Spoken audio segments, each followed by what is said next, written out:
তুমি যখন এসেছিলে ভবে কেন্দেছিলে, তুমি হেসেছিল সবে, এমন জীবন করিও গঠন, হাসিবে তুমি তোমার জন্যে কান্দিবে ভবন। খাজা মঈনুদ্দিন চিশতি আজমির রহমতুল্লাহ আলাইহি 90 লক্ষ জাতিকে মুসলমান বানালেন। বানাতে বানাতে মারা গেছে, ওনার কবর দেওয়া হয়েছে। কবর তখন পাকা হয় নাই, কবর তখন বিল্ডিং হয় নাই, সুন্দর করে 10 জন খাদেম বসে আছে। কয়জন? জোরে কন। 10 জন খাদেম বসে আছে, কেবল মাজার তেমন একটা পাকাপুক্ত করা হয় নাই।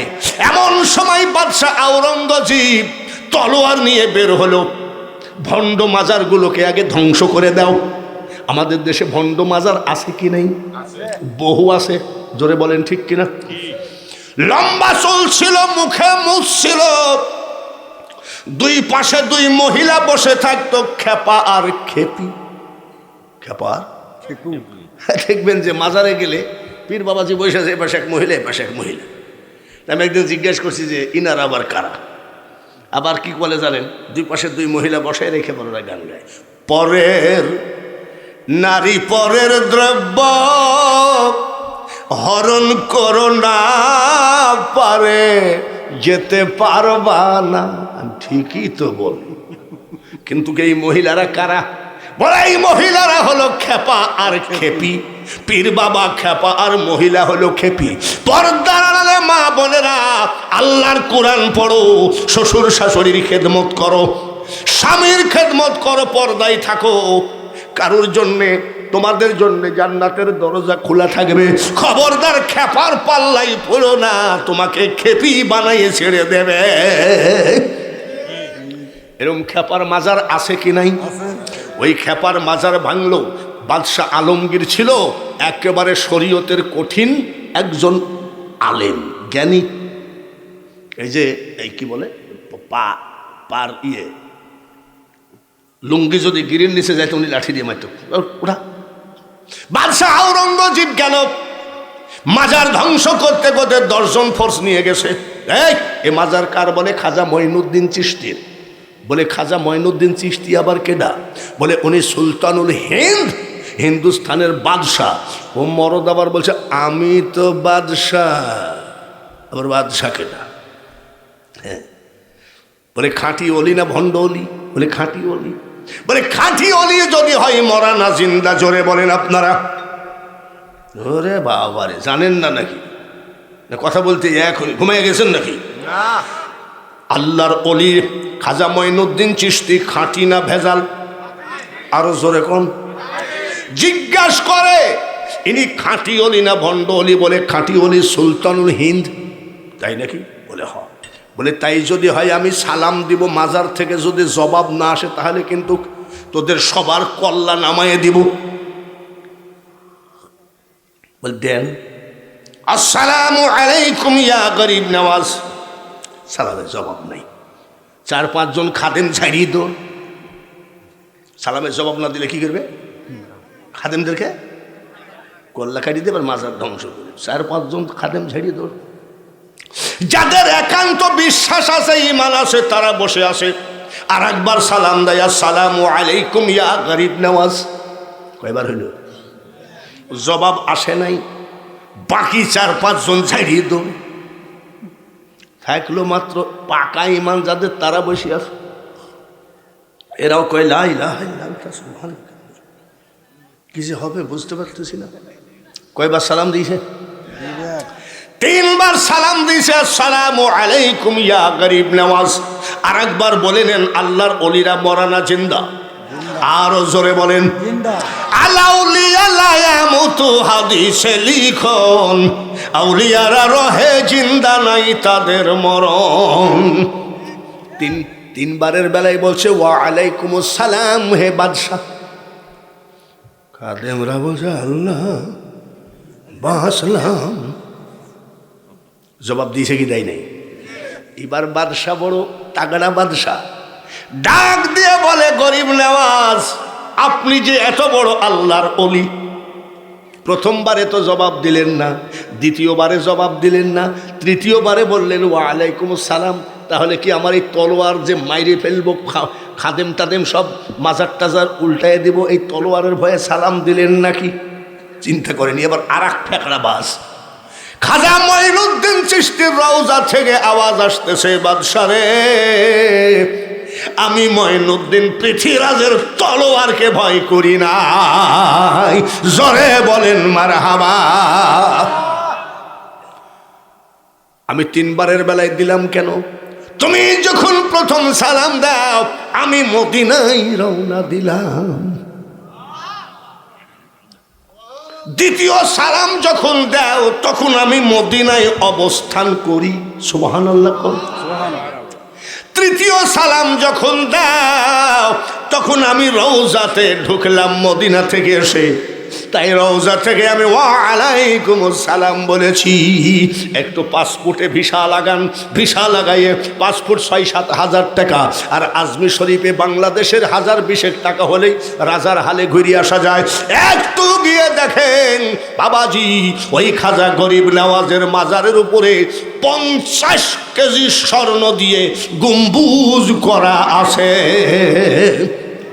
আমি খাজার ইতিহাস বলতে আসি নাই, আমি একটা কথা বলতে আসিছি, মরণ ওদের মরণ মরণ আর আমাদের মরণ মরণ। বাঙালি হুজুরের লাশ পাওয়া গেল খাইদের মধ্যে, গর্তের মধ্যে, ব্রিজের নিচে বাঙালি হুজুরের লাশ পাওয়া গেল পাটের ভুঁয়ে, পাটের জমিনে। আর আল্লাহর অলিদের ব্যাপারটা আপনি বাংলাদেশ টেলিভিশনে একটা মৃত্যু দিবস পালন করে, ওর নাম হলো রমেশ চন্দ্র শীল। হিন্দু না মুসলমান? জোরে কোন? রমেশ চন্দ্র শীল। অন্ধ লোক ছিল, চোখে দেখতো না। গয়া গেছে, কাশী গেছে, কাবা গেল, বৃন্দাবন গেল, কোন জায়গায় কেউ চোখ ভালো করতে পারল না। ওনার বাড়ি হলো চিটাগাং বোয়ালখালী থানা গমদন্ডি গ্রামে। ডাক দিয়ে এক লোক বলতেছে মাইজ ভান্ডারে যাও, মৌলানা সৈয়দ গুলামুর রহমান একজন আল্লাহর অলি, উনি বলছে শেষবারের মতো একটু দেখে আসি। তখন বাবা ভান্ডারী গৌসুল আজম মৌলানা সৈয়দ গুলামুর রহমান অজু করতেছিলেন।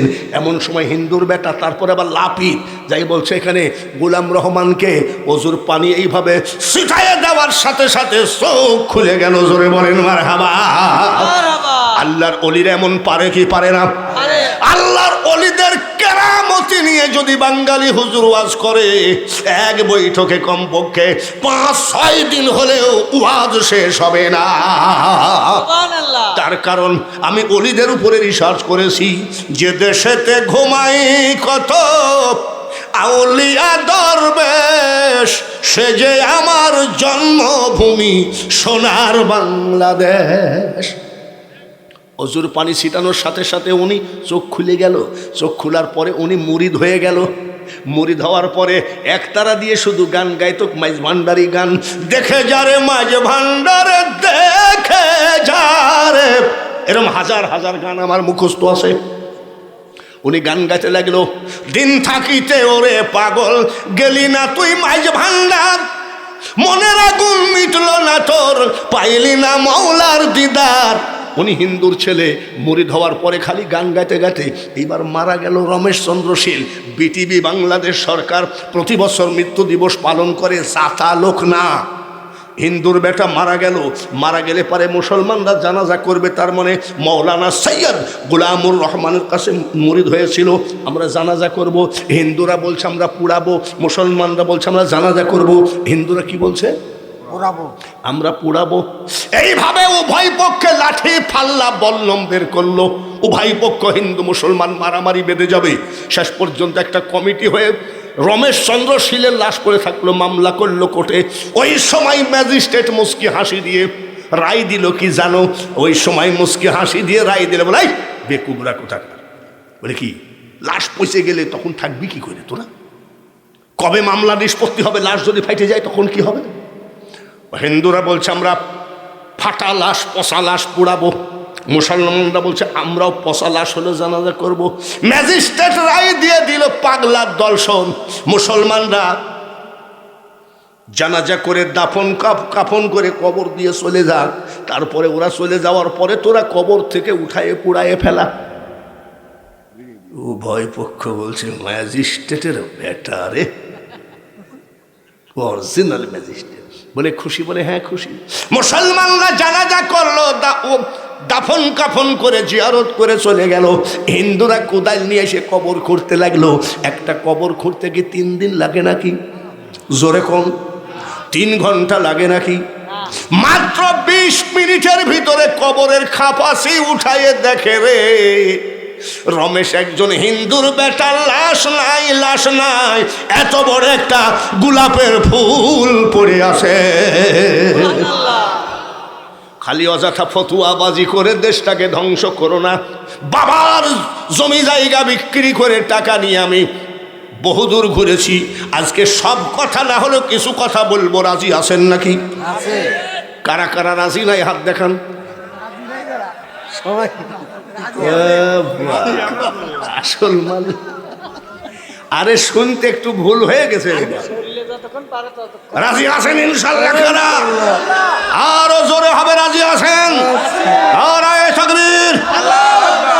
বাবা রে, আপনারা তো সবই রাজি আছেন। সেদিন এক মৌলবী ওয়াজ করতেছে, ফিলিস্তিন পক্ষে আছি, ইসরায়েলকে ধ্বংস করবো ইনশাআল্লাহ। আমি মিথ্যা চাটাম ঝাড়িস নি, বাটা স্যান্ডেল ইসরায়েলের ফেলা, বাটা স্যান্ডেল পায়ে দিয়ে আবার ইসরায়েলের বিরুদ্ধে বলে। এই যে কোকা কোলা খাও না, কার বানানো? কই এত হাতা গুছাইস মোল্লারা, তুই তো নিজেই কোকা কোলা কিনে খাস। এইসব ধানাই পানাই, এইসব ভাইরাল মাইরাল বাদ দাওগা। কিছু কিছু বক্তা তাকায় থাকে, এরকম একটা ঘটনা ঘটলে ওইটা নিয়ে চালাবো, ওইটা নিয়ে চলে কোনো লাভ নাই। ফিলিস্তিন না, সারা বিশ্বের মুসলমান একদিন জয়ী হবে। এখন ওয়াজ তো ধরেন টুকটাক শুরু হলো, কেবল ভূমিকা শেষ করলাম, এখন ওয়াজ শুরু করব। পারবেন তো? পারবেন তো? দেখতে দেখতে দাড়ি পেকে গেল, চুল সাদা হয়ে গেল, পাওয়ারফুল চশমা নিলাম। আমি যখন বক্তা হয়েছি তখন আমার মুজ দাড়ি উঠে নাই। তখন থেকে দেখলাম বহু লোক ইনশাল্লাহ হুজুর। পরে দেখা যায় একটু লেট হলে বক্তাকে মারতে গেলে ঠেকানোর লোক থাকে না, শুধু মাইক আলাদা থাকে। এরম হবে না তো? না। গোরস্থানটা কোন দিকে? ওই গোরস্থানে মা শুয়া আছে, বাবা শুয়া আছে। রব্বির হামহুমা ভুলে গেলেন, জাইনামাজ চিনলেন না, ইয়াবা চিনলেন, অজু চিনলেন না, চিনলেন ফেন্সিডিল, এইসব হারাম পথে চলে গেলেন।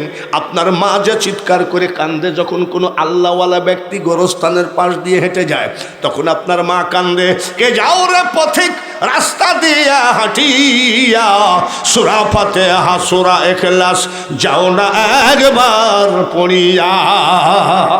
বেটারে আমি তোর মা 10 মাস 10 দিন পেটে করে টানতে গিয়ে রুকু সেজদা দিতে পারিনি। আমি তোর বাবা মাঠে কামলা দিতে দিতে ক্লান্তি হয়ে গেছি, নামাজ ছেড়ে দিয়েছি। সেই মা বাবা গোরস্থানে কান্দে, কোনোদিন মার দিকে খেয়াল করলেন না। এমনও লোক আছে গোরস্থানে ওর বাপের কবরটা চিনবেও না, বলবে যে ও কবে মরিছে কে জানে। তুমি যখন তোমার মা বাপকে ভুলে যাবো, তোমার ছেলেও তোমাকে ভুলে যাবে। একবারে মাত্র 10টা মিনিট আমার নবীর ডাক দিয়ে কয়, আবু বকর, আমি জীবিত থাকাকালীন তোমরা যদি নামাজে এত আলসামি করো, দেখেছেন একটু খালি যাতে দেরি হয়েছে, নবীজি কি বলছে? আমি জীবিত থাকাকালীন যদি তোমরা এইভাবে আলসামি করো, তাহলে তো আমি মারা গেলে তোমরা মনে হয় নামাজই ছেড়ে দিবা। আবু বকর চোখের পানি ঝরায় কান্দে, কিছুই বলতে পারে না ভয়ে। এমন সময় আমার আল্লাহ বলে, জিবরাইল রে, আমার আবু বকরের চোখের পানি আমি আল্লাহ সইতে পারি না, যা আমার হাবিবকে ঘটনাটা বল। জিবরাইল হাজির হয়ে গেলেন। আমার নবী বলে, জিবরাইল গো, ফাটা চাদর পরা কেন? বলে, হুজুর গো, হযরত আবু বকর যে ফাটা চাদর পরেছে, আল্লাহ সমস্ত ফেরেশতাকে আজকে ফাটা চাদর পরাইছে। বলে কেন? ওই যে আমরা নিষেধ করেছিলাম মানুষ বানাইয়েন না, আর সেই মানুষ দান করতে করতে আজকে 2টা বালিশের কভার জোড়া লাগাইয়ে পড়েছে। এই ভালো মানুষের কারণে তোরা কেন নিষেধ করলি? তোদের জরিপানা স্বরূপ আজ সবাই ফাটা চাদর পর। নবীজি চাদর বিছাইয়া দিলেন, কে আছে দান করো। বিভিন্ন সাহাবীরা দিলেন। হযরত আবু বকর দূরে দাঁড়িয়ে কাঁদতেছে, চোখের পানি মুছতেছে। আহারে, আমি জীবন ভর দানের সময় সবার আগে থাকতাম, আর আজকে কি ব্যাপার, আমি দান দিতে পারছি না। বাড়ি গেছে, হাঁড়ি পাতিল ডেগ ডেগসি কুদাল শাপল বদনা ঘটি সব উটের পিঠে উঠাইছে, সব শেষে আসতেছে। আমার নবী বলে, আবু বকর তুমি তো সবার আগে দান দাও, আজকে তুমি কি ব্যাপারটা কি? বলে, হুজুর আপনার চাদর মোবারকের উপরে দান চাচ্ছেন, তাহলে তো দান করাই লাগে। আমার যা ছিল সব আপনার চাদর মোবারকের উপরে দিয়ে দিলাম। বলে, দেরি কেন? বলে, হাঁড়ি পাতিল ডেগ ডেগসি কুদাল শাপল কুড়াইতে আমার একটু লেট হয়ে গেছে, মাফ করে দিয়ে। আমার নবী বলেন, আবু বকর রে, তোমার যে প্রেম, তোমার যে মহাব্বত, আমিও জবান দিলাম, কাল কিয়ামতের মাঠে তোমার পা জান্নাতে না যাওয়া পর্যন্ত আমি নবী জান্নাতে ঢুকবো না। জোরে বলেন মারহাবা। দান করে সব শেষ করে ঠকলো না জিতলো? বাবার কেডারে বললো ঠকলো? কি জিতা আগে শোনেন আগে। আয়েশা সিদ্দিকা একটা একটা করে তারা গোনে। নবীজি এসে বলছে, আয়েশা রে, ও আয়েশা, আকাশের যতগুলো তারা আছে তাকে 10 দিয়ে গুণ দিলে যা হয় আমার ওমরের আমল নামায় আছে। হাজার হলো যার যার একটা ব্যাপার আছে না, মুখটা শুকায়ে গেল। আমার নবী ডাক দিয়ে বলে, আয়েশা, এই সুন্দর কথাটা শুনে মুখটা তোমার শুকায়ে গেল কেন? বলি, ইয়া রাসূলুল্লাহ, নবী গো, উমরের যদি এত নেকি থাকে তাহলে আমার আব্বার কি আছে? ও নবীজি একটুখানি ঠিকছে না? আমার নবী বলি, আয়েশা রে, তোমার বাবার ব্যাপারটা শোনো। আমি মুহাম্মদ সাল্লাল্লাহু আলাইহি সাল্লাম যদি পৃথিবীতে কাউকে দোস্ত ডাকতাম, সেটা ছিল তোমার বাবা আবু বকর। চিল্লায়ে বলেন মারহাবা। দান করতে করতে সব শেষ। কাফেররা বল তিতকারি মারে, আবু বকর পাগলামির একটা সীমায় আছে। বলে, কেন? তুমি যে মোহাম্মদের ভুকাস কথাবার্তারা শুনো, জান্নাতের লোভ দেখায়, জাহান্নামের ভয় দেখায়, আর যাই যা আছে সব দিয়ে আসো, দিতে দিতে তোমার শব্দ জিরো, একেবারে ডবল জিরো। তো তাই বলে কি তোমার কবরের জায়গাটাও রাখা লাগে না নাকি? তুমি তোমার লাশ দাফন হবে কোথায়? কাফেরদের টিটকারিতে ইমানের কিছুই কমতি হয় নাই। সুবহানাল্লাহ। কিন্তু মনে একটু কষ্ট লাগছে, কথা তো তাই। এশার নামাজ পড়ে কাঁদতেছে, মাবুদ গো, কাফের বেঈমানরা টিটকারি মারে। সুবহানাল্লাহ, মারহাবা। আসলে তো আমি বুঝতে পারি নাই, আমার কবরের জায়গাটা তো আমি রাখি নাই, সব তোমার হাবিবের মহব্বতে দান করে দিয়েছি। কিন্তু কাফেররা তো ঠিকই বলে, আমার কবরটা হবে কোথায়? চোখের পানি ঝরে কেন্দে হযরত আবু বকর জায়নামাজের উপরেই ঘুমাইয়ে গেছে। আল্লাহর রাসূল বলেন, আবু বকর রে, চোখের পানি মুছো, কবর তোমার জন্য রেডি, তুমি কবরের জন্য রেডি হও। আমি বলেছি, মরার মতন মরো। কোন মরা? সেই মরাটার কথাই আজকে বলবো। আমরা মরি, 7 দিন পরে লাশ পাওয়া যায় পুকুরের মধ্যে। ওয়াজ করতে গেছি, লঞ্চ ডুবে মারা গেছি, নিখোঁজ, মাছে খাইয়ে ফেলেছে। প্রধানমন্ত্রী বঙ্গবন্ধুর কন্যা শেখ হাসিনার হাত থেকে বকশিস নিল, ভলিবলে জিতলো, ইন্টারন্যাশনাল হয়ে গেল। প্রধানমন্ত্রী 1 লাখ টাকার একটা চেক দিল। এই গরিবের বেটা কি আমি হনুরে, এটা আপনাদের দেশে এসব কয় নাকি? কি আমি আগে পরতো ফুল প্যান্ট, এখন পরলো হাফ প্যান্ট। ওই যে শেখ হাসিনা এখন পরে হাফ প্যান্ট। কি ব্যাপার বলছেন না? চুলের ডিজাইন ছিল একরকম, হয়ে গেল ইন্ডিয়ান নায়িকাদের ডিজাইন। নায়কে না নায়িকার। বাবারে, বেশি বাড়া বাইল না, ঝরে পড়ে যাবে। আবার বেশি খাটো হয় না, ছাগলে খেয়ে ফেলবে। এত বাড়া বেড়ে গেল শেখ হাসিনার হাতের একটা চেক পাওয়াতে, এমন বাড়া বেড়ে গেল। দুই ভাই মোটর সাইকেলে যাচ্ছিল, দেখবেন যারা একটু কি আমি হলরে, এদের মোটর সাইকেল চালানোর ভাবই অন্যরকম। যেতে যেতে ড্রাম ট্রাক চিনেন নাকি? ড্রাম ট্রাক নাকি ওর পাতি ভাঙতে পারলে 50,000 টাকা কোম্পানি পুরস্কার দেবে, এর নাম ড্রাম ট্রাক। একেবারে ড্রাম ট্রাকের তলে পড়েছে, মোটর সাইকেলের খোঁজ নাই। এক ভাই মরে পড়ে আছে, আর এক ভাইয়ের কল্লা একদিকে, বডি একদিকে। ও নলুয়া গোরস্থানের মানুষ গো, এই জায়গায় কিন্তু আমি কয়েকবার মাহফিল করেছি, ভালো করে বলে গেলাম। আর মনে হয় বেশি দিন নাই, তার কারণ আর কত চিল্লালাম তো কম না। হ্যাঁ হ্যাঁ, গলার ভাব দেখে তো মনে হয় 16 বছরের যুবক, কিন্তু আমার তো আর সে জিনিস নাই। জোরে বলেন ঠিক কিনা? নরুয়া গোরস্থানের জালসার ভাইয়েরা, শেখ হাসিনা, খালেদা জিয়া, তারেক জিয়া, সজীব ওয়াজেদ জয়, রাজনীতি করতে হয় দেশ বাঁচানোর জন্যে। তাই বলে এমন রাজনীতি করতে গিয়ে নিজেকে একেবারে শয়তান বানায় ফেলো না। কত লাশ চলে আসতেছে রাজনীতির মাঠের থেকে, জোরে বলেন ঠিক কিনা? আরো জোরে বলেন ঠিক কিনা? এক মহিলা গান গাইল, তলে তলে জলে কাউয়া কাদের মিয়া, শুনছেন নাকি? এই মহিলার নাচ হাজার হাজার মানুষের মধ্যে। এই মহিলা তো নিশ্চয় হিন্দুর মেয়ে না। আমি বিএনপির বিপক্ষে, আওয়ামী লীগের পক্ষে বলছি না। মা, মরার মতো মরো গো, বেপরদা হয়ে যেখানে সেখানে কুকুর শিয়ালের মতো মরে পড়ে থাইকো না।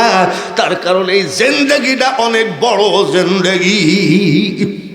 10 মাস 10 দিন একটা জীবন চলে গেছে মার পেটে, তারপরে এই যে 70-80 বছর একটা জীবন, তারপরে আছে কবর, হাসর, মিজান, পুলসেরাত, আছে কি নাই? তাহলে আরো 4টা যদি সামনে থাকে। মাগো, তুমি যখন এসেছিলে ভবে, কেন্দেছিলে তুমি, হেসেছিল সবে। এমন জীবন করিও গঠন, হাসিবে তুমি, তোমার জন্যে কান্দিবে ভুবন।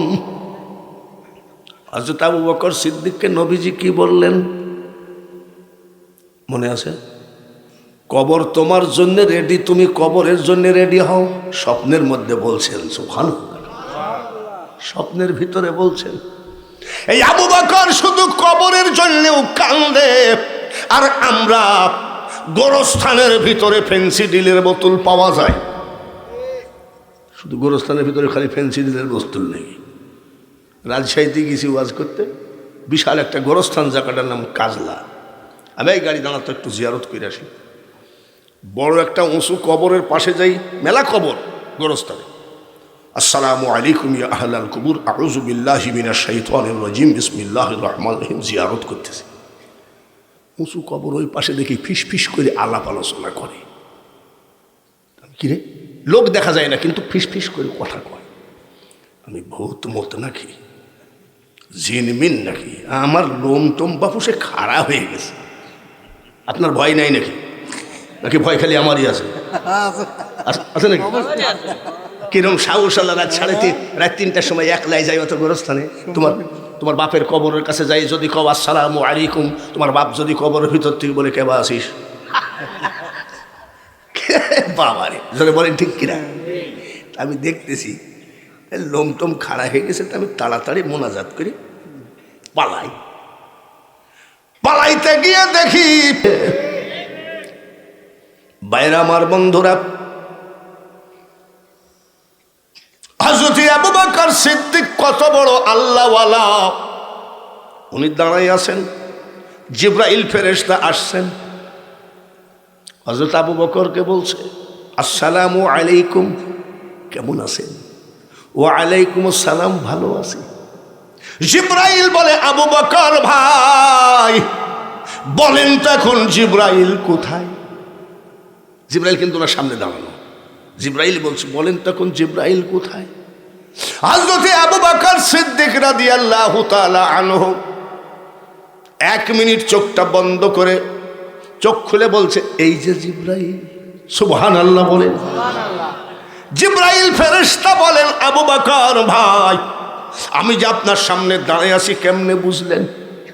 বলে আপনি যখন প্রশ্ন করলেন জিবরাইল কোথায়, তখন আমি চোখ বন্ধ করে জাহান্নামে নাই, জান্নাতে নাই, আরশে মুআল্লাই নাই, সিদরাতুল মুনতাহায় নাই, লৌহ মাহফুজে নাই। আমি চোখটা বন্ধ করে দেখি জিবরাইল আমার সামনে দাঁড়ানো। সে লোক কানতে কানতে ঘুমাইয়ে গেছে। নবীজি বলছে কবর তোমার জন্য রেডি, তুমি কবরের জন্য রেডি হও। নবীর কথা মিথ্যা হবে নাকি? নবীর স্বপ্ন মিথ্যা হয় নাকি? একবার যদি কেউ নবীকে স্বপ্নে দেখে তার জন্যে জাহান্নামের আগুন হারাম হয়ে যায়। লা ইলাহা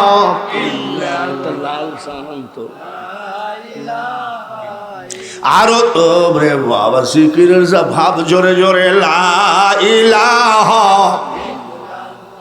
সবাই লা ইলাহা,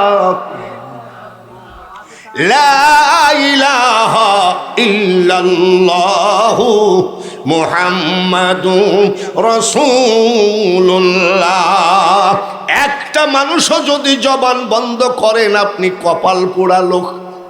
তার কারণ আল্লাহ তাআলা কোনো নামাজ পড়ে না, রোজা করে না, হজ করে না, যাকাত দেয় না, কলেমা পড়ে না। আল্লাহ বলে আমি কোনো ইবাদত করি না, ইবাদত কবুল করি।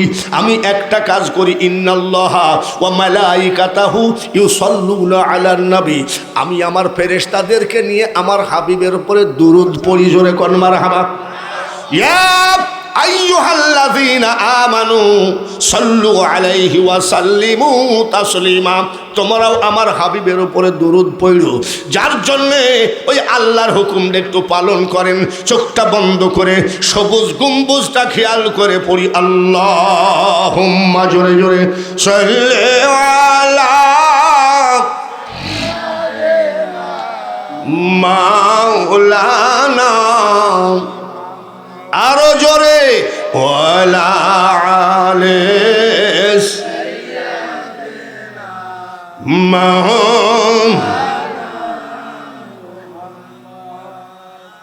যেথাই থাকো, যে অবস্থায় থাকো, নবীজিকে ভুইলো না, নবীজিকে না ভুলিলে নবী তোমায় ভুলবেন না। আল্লাহুম্মা সাল্লি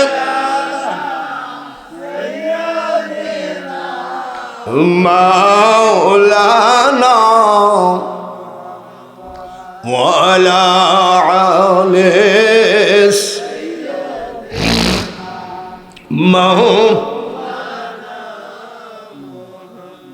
আজান হয়ে গেল। হযরত আবু বকর ইমামতি, ফজরের নামাজের ইমামতি করলেন। ইমামতি করে মুসল্লিদের দিকে ঘুরে বসলেন নামাজ শেষ করে। চোখের পানি ঝর্ণার মতো ঝরে যাচ্ছে, ঝর্ণার মতো। হযরত ওমর বলে আবু বকর কেন আপনি কাঁদেন বলেন তো কি হলো? বলে কিছুই হয় নাই। উসমান গনি বলে হুজুর আপনি কাঁদেন কেন বলেন? বলে কিছুই হয় নাই। হযরত আলী রাদিয়াল্লাহু তাআলা আনহু বলেন আপনি এইভাবে কাঁদতেছেন, বলেন আপনাকে কে কি বলেছে? বলে কেউ কিছু বলে নাই। বলে তাহলে কাঁদতেছেন কেন? এরা ওমর, আমি আবু বকর যদি মারা যাই তুমি জানাজা করবা, ওসমান গনি লাশ ধোয়াবে, হযরত আলী যেন কাফনটা পরায়। এই লোকটা যদি এইগুলো বলে যায়, এইগুলোকে কি বলে? ওসিয়ত। জোরে বলেন কি বলে? এই মানুষটা যদি বলে যায় ওর বেটা বেটিকে, বাবারে আমি যদি মারা যাই বাঙালি হুজুর যেন জানাজা করে, এটাকে কি বলে? ওসিয়ত। এইবার সাহাবীরা বলে কে কাফন পরাবে, কে জানাজা করবে, কে লাশ ধোয়াবে, সবই তো বললেন। কিন্তু আবু বকর গো, আপনার তো কোনো জমি জায়গা নাই, লাশ দাফন করব কোথায় সেইটা বলেন। কিছুক্ষণ চুপ থাকে, থর থর করে কাঁপে আর কান্দে আর কয়, আরে সাহাবীরা, আমার হাবিবের মহাব্বতে, আমার নবীর মহাব্বতে আমার জমি জায়গা ধন দৌলত সব আমি কুরবানি করে দিয়েছি আল্লাহর রাস্তায়। এক কাজ করো, আমি মারা গেলে জানাজা শেষে আমার লাশটা আমার দয়ার নবীর রওজার কিনারে রাখবা। আমার নবী মরা না জিন্দা? আরো জোরে বলেন, আরেকবার বলেন। নবী যে জিন্দা।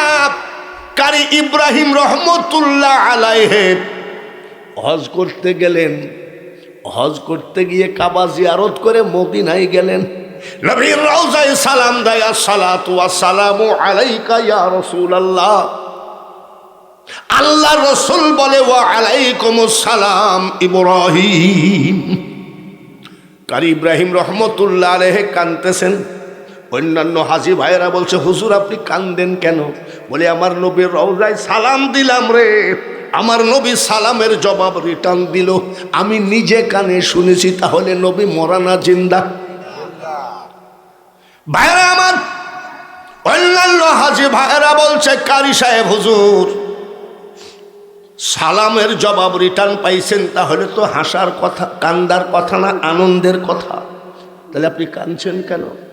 কারি ইব্রাহিম রহমতুল্লাহ আলাইহি বলে, আমি কান্দার কারণটা শোনো।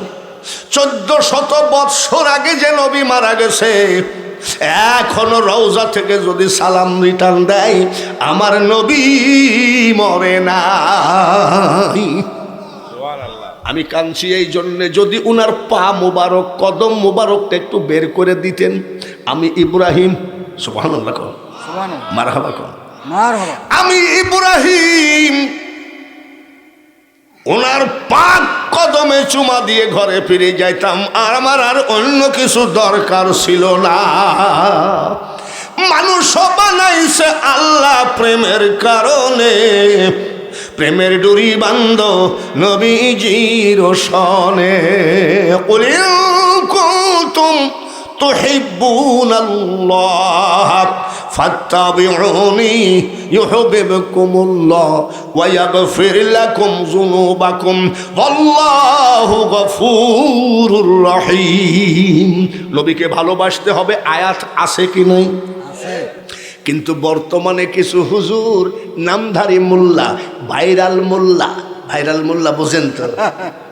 ভাইরাল মোল্লা মানে কি? ভাইরাল মোল্লা বলতে আমি বলি কি জানেন, কিছু দালাল সেট করে রেখেছে জিন্দেগিতে ওই ভাইরাল হুজুর টেলিভিশন সেন্টার চোখেও দেখে নাই, কিন্তু লেখছে RTV, BTV, STV, NTV। এই হুজুরকে আমি জিজ্ঞাসা করছি, বলে হুজুর একটু টেলিভিশন সেন্টার আমার জীবনে একটু দেখার খুব শখ, নিতে পারেন? বলে হুজুর আমি নিজেই যাই নাই। বলে লেখছেন কেন? বলে এইগুলো না লেখলে ভাইরাল হওয়া যায় না। মারবে রে আতশের কুড়া, সোজা করবে বেকা তেড়া, জোর জুলুম খাটবে না তাতে, হুজুর কে তোমার আর যাবে সাথে। হুজুর সারাদিন টিকটক করে, টিকটক মানে যুবকরা বুঝে, আর রাত্রে জুব্বা লাগাই ওয়াজ করে। হুজুরের আবার ভাব কত, 80,000 টাকার নিচে হবে না, আবার টাকা অগ্রিম দিয়ে দেওয়া লাগবে। অগ্রিম তারা দিয়ে দেয়, তার কারণ ওনার যে ওয়াজ তাতে 10 মিনিট স্টেজে টিকবে কিনা ঠিক নাই, যার জন্য আগেই টাকা নিয়ে নেয়।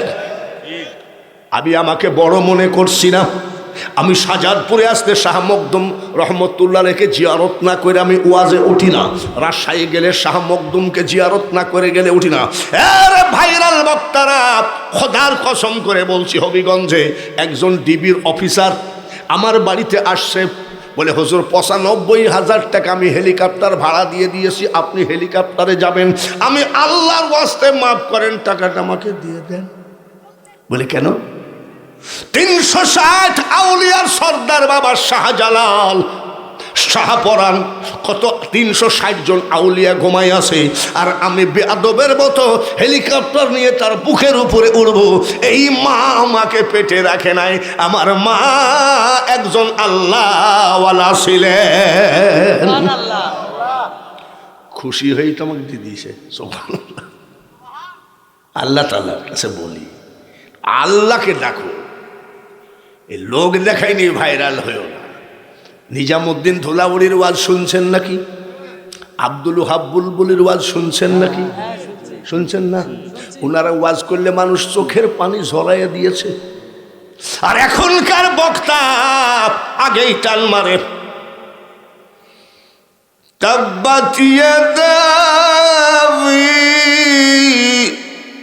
টান মারে। ও মনে করে কি টান মারলি বক্তা হয়, কারি হয়।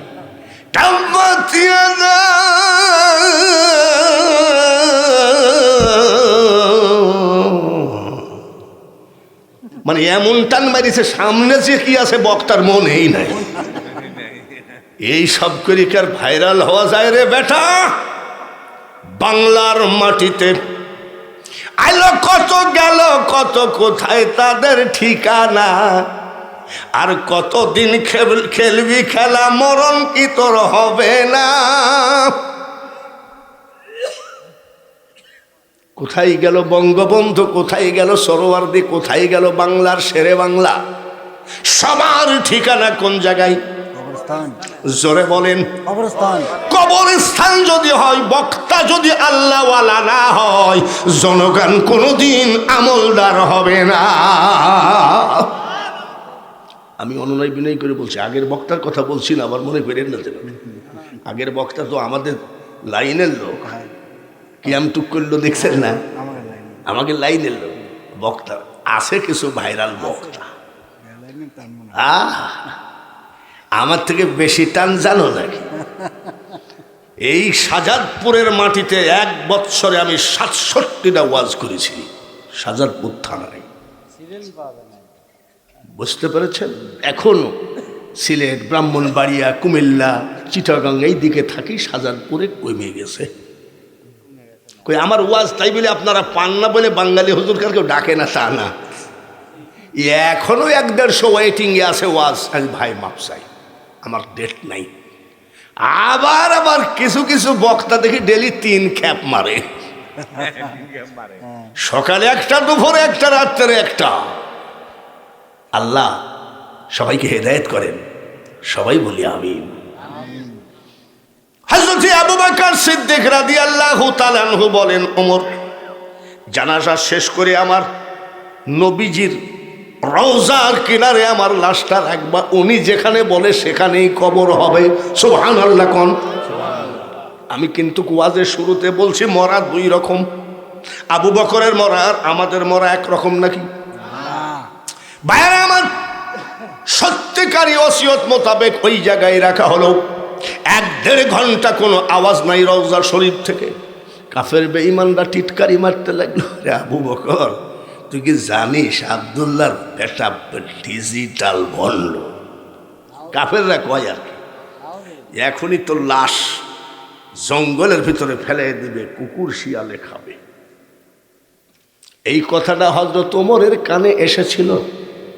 হযরত ওমর বলে, সরেন সরেন, সবাই সরায়ে দিয়ে একেবারে জব্দ করে ধরেছে রওজা শরীফের কোনায়, জব্দ করে ঢেকে বলছে, দয়ার নবী, নূরের নবী গো, তুমি নবী আমার কি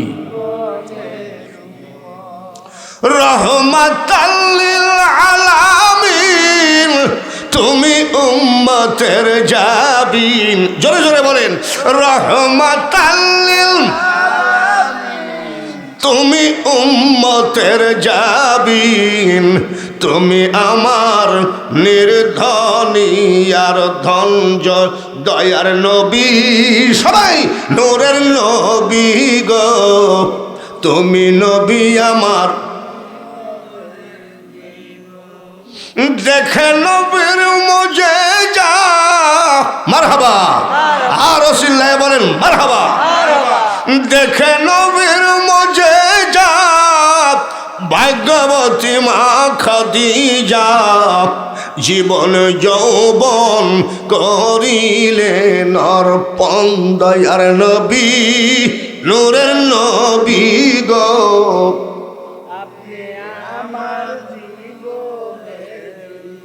হযরত আবু বকরের চোখ, হযরত উমরের চোখের পানি পড়ে। রওজা থেকে আওয়াজ আসতেছে, কান্দো কেন, কান্দো কেন? বলে ইয়া রাসূলুল্লাহ, নবী গো, আবু বকর তো আপনার প্রেমে সর্বস্ব শেষ করেছে, কবরের জায়গা নাই, ও তো ওসিয়ত করে গেছে, আপনি যেখানে বলবেন সেখানে হবে। এটা তো ছটফট করো কেন? বলছি সুবহানাল্লাহ, নবীজি বলছে ছটফট করো কেন? বলছি। বলে দেরি হওয়াতে তো কাফের বেঈমানরা টিটকারি মারতেছে, কুকুর শিয়ালে লাশ খাবে।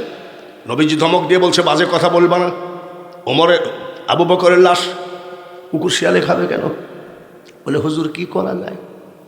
বলে ওমর, আমার আবু বকর আমাকে ছাড়া কোনোদিন চলে নাই। কাফেররা ইট মেরেছে, পাথর মেরেছে, আবু বকর বুক পেতে দিয়েছে, আমার গায়ে লাগতে দেয় নাই।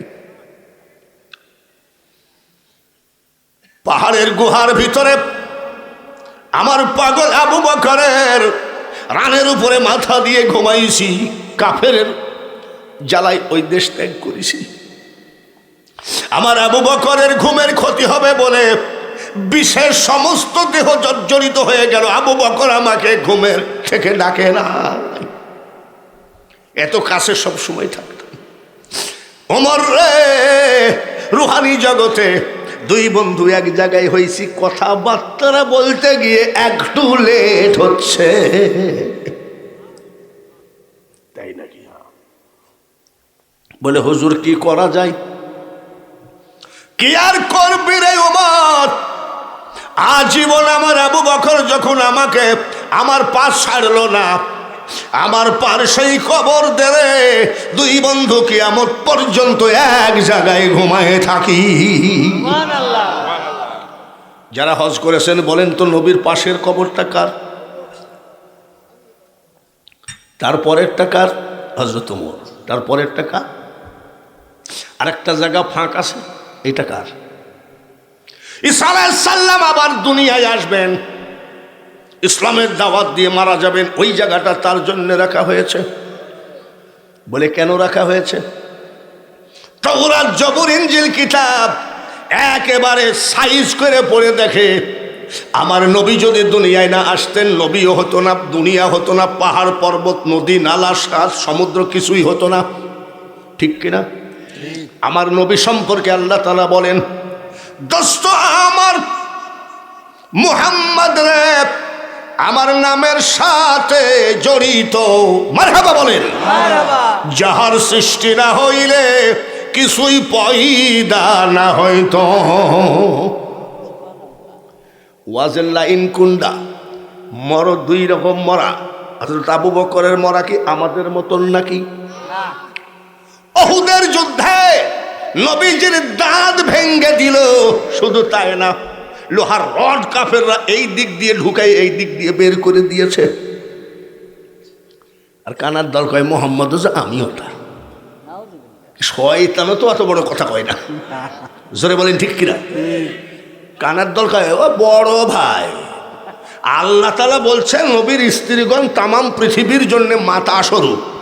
নবীর স্ত্রী আমাদের কে হয়? মা। তাহলে নবী কে হয়? জোরে কোন? আরে বাবা, আপনি আমার স্ত্রীকে বলবেন আম্মাজান কেমন আছেন, আর আমাকে বলবেন দুলা ভাই কই যান, তাই হয় নাকি? তোরা নবীকে বড় ভাই বলে কোন আইনে? পাগলে কিনা খায়, ছাগলে কিনা খায়, পাগলে কিনা বলে, ওসব বাদ দেন। দোস্ত আমার মুহাম্মদ রে, আমার নামের সাথে জড়িত, যাহার সৃষ্টি না হইলে কিছুই পয়দা না হইতো, সেই নবীর উম্মত আমরা খুশি না বেজার? আরো জোরে কোন খুশি হলে কি বলা লাগে? আলহামদুলিল্লাহ। নারায়ে তাকবীর, আল্লাহু আকবার, নারায়ে রিসালাত। ইউটিউবের ভিতরে দেখবেন নারায়ে রিসালাত বলার সাথে সাথে এক মোল্লা বলতেছে, এক মোল্লা কয় এটা বাজে স্লোগান, ফালতু কথা। কোথায় যাবেন? দেখবেন কিছু কিছু মোল্লা আবার একটা নতুন ইস্যু পাইছে, ওয়াজ নসিহতটা জানে না। ওই মমতাজের কয়টা গান বুকটা ফাইতে যায়, ও টুকটুকির মা, তোমার টুকটুকি কেন কথা দেয় না? এসব কবি আর বয়াতিদের কাছে গান শিখে শিখে তাই এখন বলে। আর যুবক সওয়াল পড়ো একটু কেতুকুতু, ওরাও খুব মজা পায়, ওই বক্তাকে নিয়ে আসে।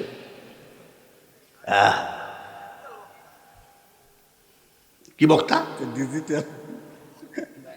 আমরা যদি বলি এ দুনিয়া দেখতে সুন্দর মানুষ, শুধু মায়ার ঘর, আইসো একা যাইবা একা, কিসের অহংকার রে বলো, কিসের অহংকার। এই গানে টান মারলে ওই ডিজিটাল বক্তা আবার কয় ওকে আনো কেন, পাকা বাউল। কি বলে? আর সেই বক্তারা আমার গান পছন্দ করেন, আবার ওনারা গান গায়। কত দুঃখ দিলি বন্ধু রে বন্ধু, এই দেখবেন এই যুবক কিন্তু এখন লেডি উঠবে, তোর পীড়িতের দেওয়ানা রে দেওয়ানা। এই যত নাজায়েজ গান দিয়ে বক্তারা 60,000 80,000 নিয়ে দৌড় মারে, কথা বলছেন। কিন্তু দেখেছি আজ আছে কাল নাই। আধুনিক মানে কি? আজ আছে কাল নাই। জোরে কোন আজ আছে কাল নাই, কাল নাই। আর আধুনিক বাদে যেগুলো এই যে সব মাল, ও আজীবন আছে। আমার কথা বলছি না, আমি একটা বক্তা নাকি, বক্তাও না, বক্তা চাতো। বাইরে আমার বন্ধুরা, পর্দার আড়ালে মা বোনেরা, খুব জ্ঞানের সাথে ওয়াজগুলো শুনতে হবে। মরার মতো মরো, হাক্কাত তুকাতিহি ওয়ালা তামুতুন্না ইল্লা ওয়া আনতুম মুসলিমুন। মুসলমান না হয়ে, প্রকৃত মুসলমান না হয়ে কবরে এসো না। এটা কার কথা? বাইরে আমার নবীজির এই দিক দিয়ে রড বের করে দিল, দাঁত ভেঙে গেল। দাঁত ভঙ্গা যন্ত্রণা আছে কি নেই? আছে না? আমার মনে হয় বাবা এই দাঁতের যন্ত্রণার উপর আর কিছু নাই। আমার একবার হয়েছিল মাড়ির দাঁতে ব্যথা, তে মনে হয় যে যাই পুকুরের মধ্যে সব কাপড় চুপড় সহ ডুব মারি। সেই দাঁত ভেঙে দিল। চারিদিকে কাফের বেঈমানরা বলে দিল কুতিলা মুহাম্মদ, মুহাম্মদ কতল, মরে গেছে। এটা ভাইরাল করে দিছে কথাটা।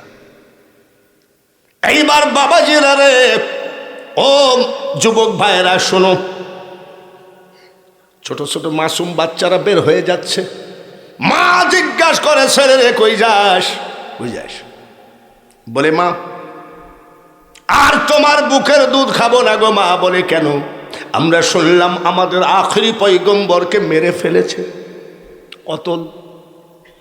অতল যার জন্য যেই দেশে নবী নাই সেই দেশে আমরা কেমনে বাঁচি? দরকার নাই, কানতে কানতে লাইন দিয়ে চলে যাই। হানজালা বলে একজন সাহাবী কেবলমাত্র বিয়ে করে এসেছে, গত রাত্রে বাসর ঘর হয়েছে, স্বামী স্ত্রী মিলন হয়েছে, ফরজ গোসল করতে পুকুরে যাচ্ছিল। এমন সময় জিজ্ঞাসা করে বাচ্চারা তোমরা কাঁদতেছো কেন? বলে তুমি কি জানো না কুতিলা মুহাম্মদ, আমাদের নবীকে খতম করে দিয়েছে কাফেররা। এর নাম আশেক। সঙ্গে সঙ্গে বাড়ি গেছে, গোসল করে নাই।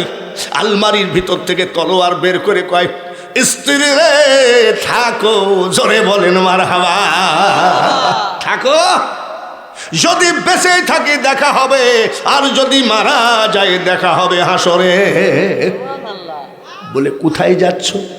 বলে আমার নবীকে নাকি কাফের বেঈমানরা মেরে ফেলেছে, কাফের বেঈমানরা মেরে ফেলেছে। এই নাকি থাকো, বলছে ঠিক আছে। বলে একটু দাঁড়ান, এক বদনা পানি নিয়ে আসছে, বলে পা দুখানা দেন। বউটা ঢেলে দিল পায়ে। স্বামী জিজ্ঞাসা করে এটার ব্যাপারটা কি বলো। আমার তো মনের মধ্যে সর্বক্ষণ খুঁত করবে। বলে স্বামী গো, একটা রাত আপনার সাথে কাটাইছি, ওজুর পানি দিতে পারিনি, খাবারের পানি দিতে পারি নাই, খাবার আগায় দিতে পারি নাই, আপনার একটা লুঙ্গি ধুয়ে দিতে পারলাম না। এই পা দুখানা ধুয়ে দিলাম কিয়ামতের মাঠে, আপনাকে ছেড়ে দিলাম। আমি চাই স্বামী গো আপনি যেন ফিরত না আসেন। বলে কেন? বলে আমি কাল কিয়ামতের মাঠে যেন শহীদের স্ত্রী হিসাবে আল্লাহ আমাকে ডাক দেয়। হানজালা শহীদ হয়ে গেল। নবীজি ডিক্লার দিয়ে দিলেন, ওহুদের যুদ্ধে যারা শহীদ হয়ে গেছে লাশগুলো সব নিয়ে এসে গোসল করানোর দরকার নাই, যে যেভাবে আছে ওইভাবে কবর দিয়ে দাও। সাহাবীরা জিজ্ঞাসা করে, ইয়া রাসূলুল্লাহ, ইয়া হাবিবাল্লাহ, এইভাবে কবর দেওয়ার হাকিকত কি? আপনি তো গোসল না করে কাফন না পরায় দেন নাই। আমার নবী বলে, সাহাবীরা রে শোন শোন, আমার জীবনে একটা মারাত্মক যুদ্ধ হলো ওহুদের যুদ্ধ। এই যুদ্ধ যেন আল্লাহ আর না দেখাই। আমি চাই আল্লাহ কাজী হবেন, সুবহানাল্লাহ বলেন। আর আরেকটা চেয়ারে থাকবে, সেটা হবে উকিল। পাবনার উকিল নাকি, সিরাজগঞ্জের উকিল নাকি, ইন্ডিয়ান উকিল নাকি, ওই কুকুর খাওয়া দেশের উকিল নাকি, উকিল হবে নবী মুহাম্মাদুর রাসূলুল্লাহ। আমি উকিল হব, আল্লাহ বিচারক হবে। যেখানে তলোয়ার মারা হয়েছে, কারুর জিহ্বা কেটে নিয়ে গেছে, কারুর কান কেটে নিয়ে গেছে, ওই অবস্থায় আল্লাহর সামনে হাজির হবে। আল্লাহ জিজ্ঞাসা করবে তোরা কারা রে? সেই দিন ওহুদের শহীদ আল্লাহ বলবে, আল্লাহ আমরা কোরআনের জন্যে ওহুদের মাঠে শহীদ হয়ে গেছিলাম। আমি তোদের নবী বলছি, একটাকেও গোসল করানো যাবে না, ওইভাবে কবর দিয়ে দে। পাগলের মতো ওই হানজালার স্ত্রী এসে আউলার এলোমেলো চুল, পাগলের মতো এসে কয়, আসসালাতু ওয়াসসালামু আলাইকা ইয়া রাসূলুল্লাহ, আসসালাতু ওয়াসসালামু আলাইকা ইয়া হাবিবাল্লাহ। নবী গো, শুনলাম নাকি বিনা গোসলে দাফন করাবেন। বলে হ্যাঁ। বলে হুজুর করাবেন, এটা আপনার হুকুম, কিন্তু সবাইকে আপনি বিনা গোসলে দাফন করেন। কিন্তু আমার একটা আরজি হুজুর গো, আমার স্বামীকে খবরদার আপনি বিনা গোসলে দাফন করবেন না। বাড়ি কোথায় তোমার? তোমার স্বামীর নাম কি? বলে আমার স্বামীর নাম হানজালা। গত রাত্রে আমাকে বিয়ে করে নিয়ে আসছে, আমরা স্বামী স্ত্রী মিলন হয়েছি। উনি নাপাকি দূর করার জন্য গোসল করতে যাচ্ছিলেন। এই মদিনার ছেলেরা পাগলের মতো চিৎকার করে কাঁদতে কাঁদতে আসছিল। হঠাৎ করে রাস্তার ভিতরে শুনতে পায়, আলমারি ভেঙ্গে তলোয়ার নিয়ে আপনার প্রেমে পাগল পারা হয়ে আমার স্বামী ছুটে আসে। আমার স্বামী কিন্তু নাপাক, আমার স্বামীকে আপনি গোসল করাবেন না। বলে জানমা আমি দেখতেছি, আপনি ঘরে যান, আমি দেখতেছি। এ সাহাবীরা রে, দেখতো আমার হানজালার লাশটা কোথায়? যারা শহীদ হয়ে গেছে সব লাশ পাওয়া গেল, হানজালার লাশ পাওয়া যায় না। নবীজি একটু চিন্তার জগতে পুষলেন, মনে হয় কাফের বেঈমানরা হানজালাকে ধরে নিয়ে গেল নাকি।